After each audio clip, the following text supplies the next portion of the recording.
അപ്പോൾ നമ്മളിന്ന് ഉണ്ടാക്കാൻ പോകുന്നത് മുത്തപ്പലാണ്. ഒരു അറബിക് ഡിഷാണ്. ബ്രിഞ്ചുള്ള കൊണ്ടാണ് ഇത് ഉണ്ടാക്കാൻ പോകുന്നത്. അപ്പോൾ നമുക്കിത് ചുട്ടെടുക്കാനാണ് വേണ്ടത്. അതിന് വേണ്ടി എല്ലാ ഭാഗത്തും ഒന്ന് കട്ട് ചെയ്ത് കൊടുക്കുക. ഞാനിത് സ്റ്റൗവിൽ വെച്ച് നന്നായിട്ട് എല്ലാ ഭാഗവും ചുട്ടെടുത്തിട്ട് ഇതുപോലെ നന്നായിട്ട് കട്ട് ചെയ്തെടുക്കുക.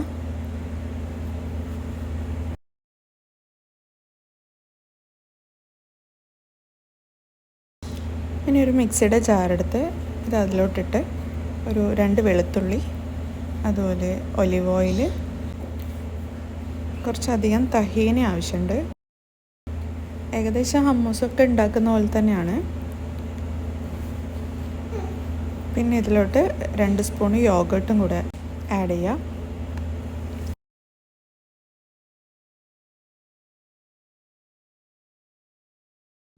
ഇനി ആവശ്യത്തിനുള്ള ഉപ്പും കൂടെ ചേർത്ത് നല്ല ഫൈൻ പേസ്റ്റായിട്ട് അടിച്ചെടുക്കുക. നമ്മൾ മുത്തപ്പൽ ഇവിടെ റെഡി ആയിട്ടുണ്ട്.